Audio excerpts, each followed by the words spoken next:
Hello students, Allen public school Netrana की online classes Elon educare में आप सबका वेलकम है। आज की ये जो वीडियो है ये ग्रामर इंग्लिश ग्रामर के सेकंड चैप्टर की है जिसका नाम है रिलेटिव प्रोनाउंस और ये एक कॉमन वीडियो है for 6th 7th and 8th students. ठीक है, क्लास 6th 7th और 8th के लिए ये कॉमन वीडियो है जो इंग्लिश ग्रामर में उनके सेम ही टॉपिक्स हैं। ठीक है, तो आज हम अपना सेकंड चैप्टर स्टार्ट कर रहे हैं। सो स्टूडेंट, जिसका नाम है रिलेटिव प्रोनाउन यानी कि संबंधित प्रोनाउन सर्वनाम। ठीक है, यानी ऐसे प्रोनाउन जो रिलेशन बताते हो नाउन के साथ में। ठीक है, उनको देखेंगे। जैसे स्टार्ट करते हैं, read the following sentences carefully. In sentences को ध्यान से पढ़ना है। First one is this is the boy who is my best friend. ये वो लड़का है जो मेरा बेस्ट फ्रेंड है। This is the book which I like most. ये वो किताब है जो मुझे बहुत पसंद है। ओके, उसके बाद में है I have lost the watch that you presented me. मैंने वो घड़ी खो दी जो तुमने मुझे गिफ्ट में दी थी। नेक्स्ट है this is the boy whose friends are coming today. ये वो लड़का है जिसके दोस्त आज आ रहे हैं। These are the boys girls whom all praise. ये वो बॉयज़ और गर्ल्स हैं जिनकी सब प्रशंसा करते हैं। तो आपने एक चीज़ इनमें नोटिस की होगी, जैसे यहाँ पे हु है, यहाँ विच है, दैट है, हुज है, हुम है, जो या तो जो, जिसका, जिसने। ठीक है, तो ये अर्थ देते हैं बीच में, तो दो नाउन्स के बीच में रिलेशन क्रिएट करते हैं। इन्हें रिलेटिव प्रोनाउन कहा जाता है। In above sentences, each sentence has two sentences or clauses joined by words who, which, that, whose, whom, etc. आपने देखा कि ये इन sentences में दो sentences और clauses हैं जिन्हें who, which, that, whose, whom इन वर्डों से जोड़ा गया, इन words से। These words are called connective conjunctive pronouns. इन वर्ड्स को क्या कहा जाता है? कंजक्टिव प्रोनाउन कहा जाता है, यानी जो जोड़ते हैं। Because these act as conjunctions between two clauses. क्योंकि ये क्या करते हैं? एक कंजक्शन जैसा काम करते हैं, दो क्लोजेज के बीच में उनको जोड़ने का काम करते हैं। These words are also called relative pronouns. इन्हीं वर्ड्स को रिलेटिव प्रोनाउन भी कहा जाता है। Because these relate the second clause with first clause. क्योंकि ये सेकेंड क्लोज को फर्स्ट क्लोज के साथ रिलेट करते हैं, यानी जोड़ते हैं।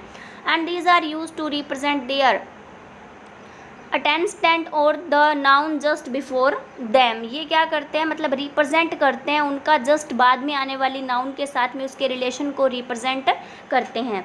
In sentence first the word who represents the noun boy and hence it acts as pronoun. Sentence first के अंदर जो हु वर्ड है वो रिप्रेजेंट कर रहा है नाउन बॉय को और hence it acts as pronoun, और यहाँ ये एक प्रोनाउन की तरह काम कर रहा है। As this word relates second clause with first clause, second clause who is my best friend is the description of first clause this is the boy, it is called relative pronouns। ये क्या करते हैं कि second clause को first clause के साथ जोड़ते हैं। तो second clause है who is my best friend, जो मेरा बेस्ट फ्रेंड है। इज़ द डिस्क्रिप्शन, ये डिस्क्रिप्शन दे रहा है फर्स्ट क्लोज के बारे में। दिस इज़ द बॉय, ये वो लड़का है जो मेरा बेस्ट फ्रेंड है। इस तरीके से दोनों क्लोजेस को ये जोड़ते हैं और एक दूसरे पे डिपेंड करती हैं ये। It is called relative pronoun. Hence all words who, which, that, whose, whom are relative pronouns. ये सभी क्या है? रिलेटिव प्रोनाउंस है। यूज़ और relative pronouns when blank space is given in sentences. अगर सेंटेंसेज में ब्लैंक स्पेस दे रखा हो तो आप रिलेटिव प्रोनाउन का यूज़ कैसे करोगे? इनकी हम कुछ शॉर्टकट कीज़ देखेंगे, शॉर्टकट्स देखेंगे कैसे हम समझ सकते हैं कि सेंटेंस में कौन सा प्रोनाउन यूज़ होगा। इसी तरीके से एग्जाम्स में क्वेश्चन पूछे जाते हैं। जैसे first one is use a who. हम सबसे पहले हु का यूज़ सीखेंगे। Who is used when there is any person before blank space and a verb after blank space.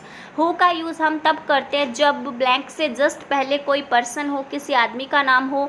ठीक है, और उसके ब्लैंक के जस्ट बाद में कोई वर्ब हो, तो फिर हम क्या करेंगे? वहाँ पे हु प्रोनाउन यूज़ करेंगे। जैसे I no mister Sharma blank teaches you English. Mister Sharma एक पर्सन नेम है और टीचेज एक वर्ब है। सो यहाँ ब्लैंक में क्या आएगा? हु प्रोनाउन आएगा और सेंटेंस क्या बनेगा? I know mister Sharma who teaches you English. मैं मिस्टर शर्मा को जानता हूँ जो तुम्हें इंग्लिश पढ़ाते हैं। सेकंड है the boy blank is standing there is my brother. ठीक है, तो द बॉय, बॉय यहाँ पे पर्सन है, फिर ब्लैंक है, फिर स्टैंडिंग इज़ और स्टैंडिंग यहाँ पे वर्ब और हेल्पिंग वर्ब है। तो यहाँ बीच में हु यूज़ होगा और सेंटेंस कंप्लीट होगा। The boy who is standing there is my brother. लड़का जो वहाँ खड़ा है वो मेरा भाई है।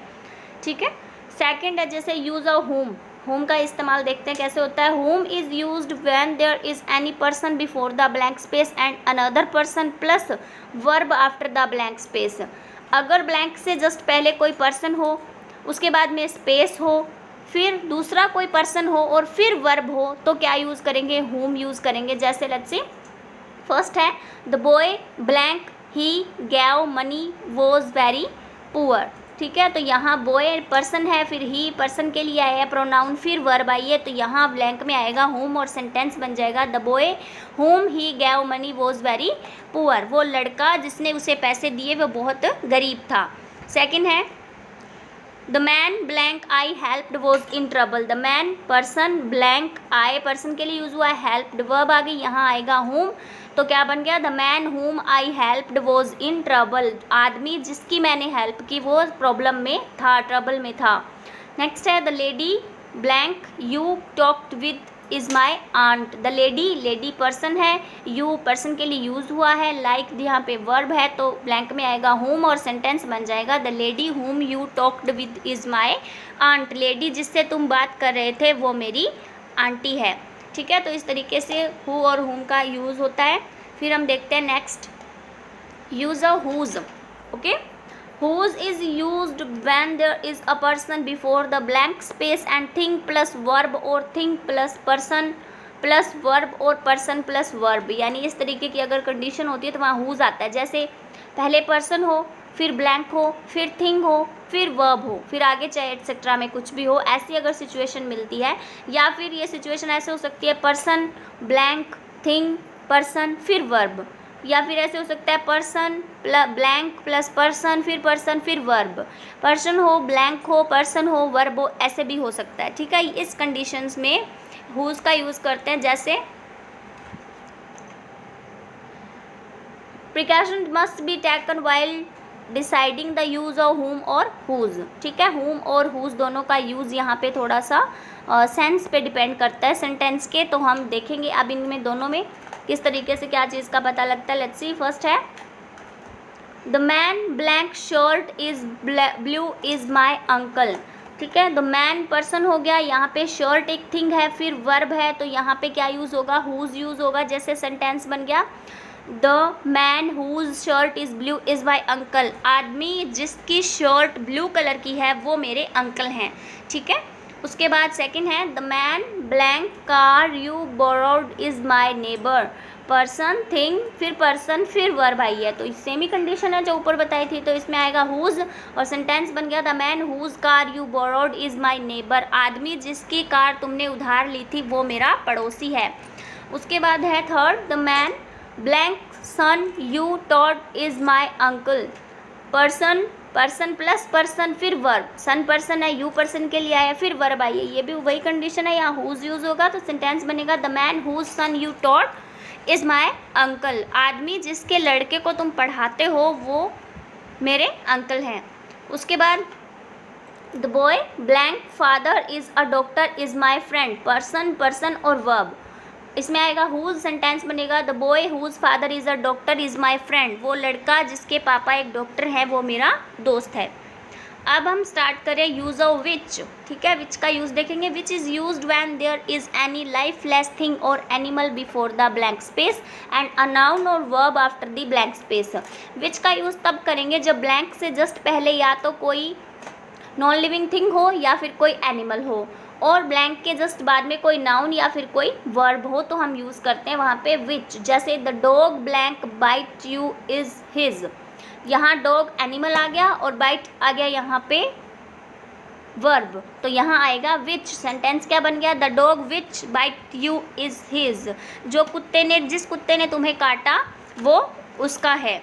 उसके बाद सेकेंड सेंटेंस है the book blank Mohan gave me is yours. Book, यहाँ पे थिंग का नाम आ गया, नॉन लिविंग थिंग है, और उसके बाद में मोहन यहाँ पे नाउन है, तो यहाँ विच यूज़ करेंगे। सेंटेंस बनेगा the book which Mohan gave me is yours. वो किताब जो मुझे मोहन ने दी वो तुम्हारी है। ठीक है, अब इसके अंदर नोट देखते हैं स्पेशल चीज़ क्या है जो ध्यान रखने लायक है। If there is anything or animal plus preposition before the blank space then which is used. ठीक है, अगर क्या हो कि एनिमल और किसी थिंग का नाम हो ब्लैंक से पहले और उसके जस्ट पास में कोई प्रीपोजिशन यूज़ हो जाए और उसके बाद ये सब चीज़ें तो ब्लैंक से पहले हो, तो उसके बाद हम क्या यूज़ करेंगे, विच ही यूज़ करेंगे, चाहे बाद वाली चीज़ मैच हो या ना हो। ठीक है, जैसे the post for blank I was selected is the temporary. यहाँ पोस्ट क्या आ गई, एक थिंग, उसके बाद में क्या है, फॉर प्रीपोजिशन आ गई, फिर ब्लैंक है, तो ये चीज़ कंडीशन यहाँ पे पूरी हो रही है, ये वाली तो यहाँ यूज़ करेंगे। विच सेंटेंस बनेगा, the post for which I was selected is temporary. वो पोस्ट जिसके लिए मैं सिलेक्ट हुआ था वो टेम्पररी थी। I don't like the house in, I don't like the house in blank he leaves. यहाँ पे हाउस थिंग हो गया, इन प्रीपोजिशन हो गई, ब्लैंक हो गया, तो विच आएगा, सेंटेंस बनेगा I don't like the house in which he leaves. मुझे वो घर पसंद नहीं जिसमें वो रहते हैं। अब हम देखेंगे use of what. When there is blank space in the beginning of a sentence, अगर सेंटेंस के शुरू में कोई ब्लैंक स्पेस है।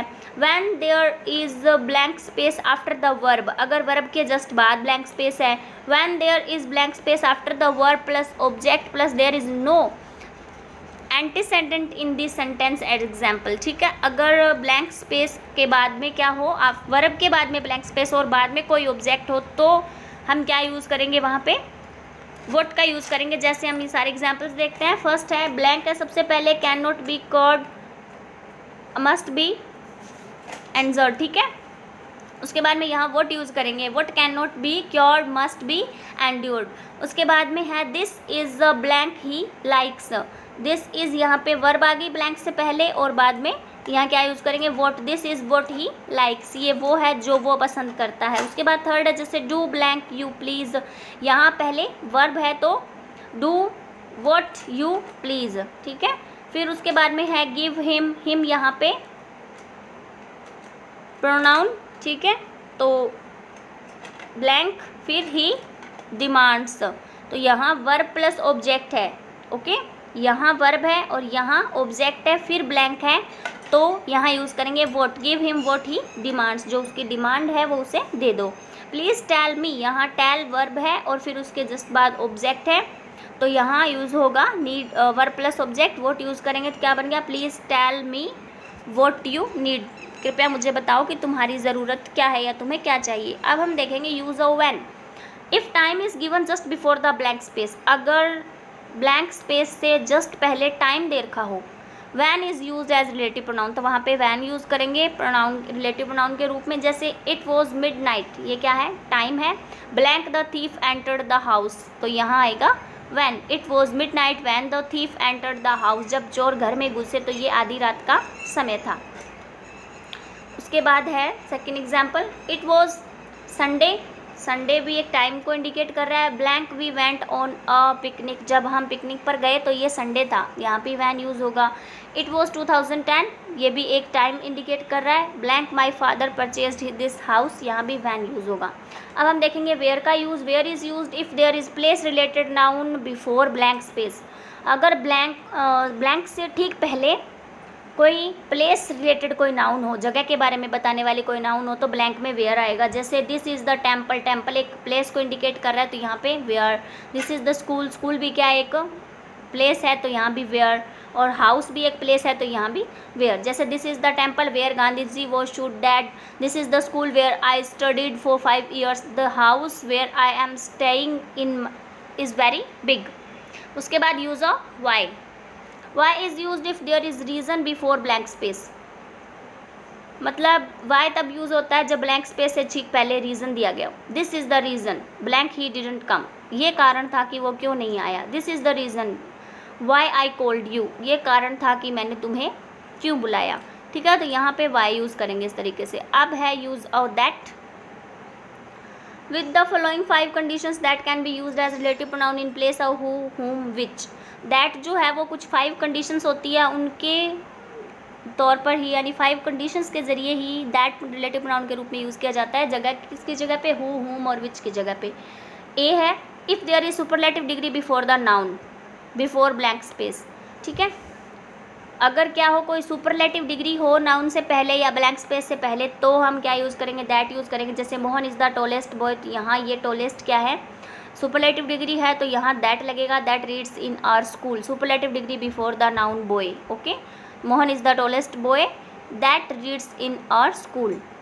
उसके बाद में है if the sentence is interrogative, अगर सेंटेंस इंटेरोगेटिव है तो दैट आएगा ऑब्वियसली ब्लैंक में, जैसे who is he that troubles you, what is it that worries him so much, who is the man that abuses you, what is it that you like। उसके बाद third condition है if there is any one of the following words before the blank space, अगर blank space के ठीक पहले इनमें से कोई एक वर्ड मिल जाता है तो वहाँ दैट आएगा, जैसे only, any, same, all, nothing, no one, nobody, anybody, anything, none, little, इनमें से कुछ भी मिल जाए तो दैट आएगा, जैसे all आ गया, all that glitters is not gold, this is the same person, same आ गया यहाँ पे तो ब्लैंक में that you beat। Fourth condition है is there are if there are person plus thing or person plus animal before the blank space, blank space से just पहले या तो पर्सन प्लस थिंग हो या फिर पर्सन प्लस पर्सन हो, ठीक है, या फिर पर्सन प्लस ये एनिमल हो, तो यहाँ पे क्या यूज़ करेंगे, दैट यूज़ करेंगे। जैसे first sentence is the man and the dog blank you see live the next door, the man and the dog that you see live the next door, the cowherd and his cow, the cowherd and his cow blank we she walking on the ground live in this village, यहाँ भी that use करेंगे। उसके बाद है last condition if there is preposition after the verbs और relative close, अगर relative close में verb के बाद में प्रीपोजिशन हो तो वहाँ पे क्या यूज़ करते हैं, दैट यूज़ करते हैं। जैसे I know the man that you are talking about, यहाँ पे क्या है, अबाउट, ठीक है, प्रीपोजिशन। उसके बाद में if preposition comes before relative pronoun whom would be used in place of that, ठीक है।